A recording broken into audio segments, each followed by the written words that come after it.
Ils en arrivèrent à se quereller, lequel d'entre eux, à leur avis, était le plus grand. Mais il leur dit, les rois des nations païennes leur commandent en maître, et ceux qui exercent le pouvoir sur elles se font appeler bienfaiteurs. Pour vous, rien de tel. Au contraire, le plus grand d'entre vous doit prendre la place du plus jeune, et celui qui commande la place de celui qui sert. Quel est en effet le plus grand? Celui qui est à table ou celui qui sert? N'est-ce pas celui qui est à table? Eh bien moi, je suis au milieu de vous comme celui qui sert. Vous, vous avez tenu bon avec moi dans mes épreuves.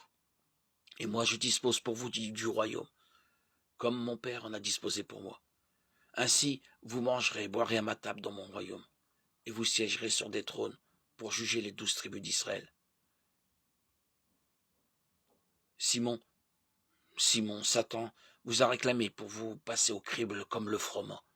Mais j'ai prié pour toi, afin que ta foi ne sombre pas. Toi donc, quand tu seras revenu, affermis tes frères. Pierre lui dit, Seigneur, avec toi je suis prêt à aller en prison et à la mort. Jésus reprit, je te le déclare, Pierre, le coq ne chantera pas aujourd'hui avant que par 3 fois tu aies affirmé que tu ne connais pas mon nom. Puis il leur dit, quand je vous ai envoyé sans argent, ni sac, ni sandales, avez-vous manqué de quelque chose? Ils lui répondirent, mais non. Jésus leur dit, eh bien, maintenant, celui qui a de l'argent, qu'il en prenne, de même, celui qui a un sac. Et celui qui n'a pas d'épée, qu'il vende son manteau pour en acheter une. Car je vous le déclare, il faut que s'accomplisse en moi ce texte de l'Écriture. Il a été compté avec les pécheurs.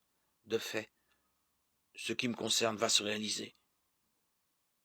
Ils lui dirent, Seigneur, voici 2 épées. Il leur répondit, cela suffit. Luc 22, 24, 38.